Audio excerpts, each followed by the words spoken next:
ശനി ദേവലോകത്തേക്ക് വരുന്ന വാർത്തയറിഞ്ഞ ദേവകൾ ആകെ ഭയന്നു വിറച്ചു. ഇന്ന് ആരാണ് ശനിയുടെ പ്രഭാവത്തിന് ഇരയാവുന്നത് എന്ന പേടിയിലായി എല്ലാവരും. ഇന്ദ്രദേവൻ ഉൾപ്പെടെ ഭയത്തിൽ മുങ്ങി. ദേവകൾ നോക്കി നിൽക്കെ ശനി സ്വർഗലോക കവാടം കടക്കാതെ വേറെ എങ്ങോട്ടോ നീങ്ങി.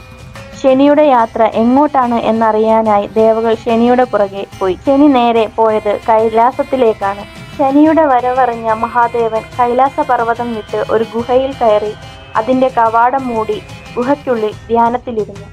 വർഷങ്ങൾ കടന്നുപോയി. ഒരു ദിവസം ധ്യാനത്തിൽ നിന്നും ഉണർന്ന മഹാദേവൻ ഗുഹാ കവാടം നീക്കി പുറത്തു വന്നു. എന്നാൽ ഗുഹാ കവാടത്തിന് മുൻപിൽ അപ്പോഴും ശനി ഇരിപ്പുണ്ടായിരുന്നു.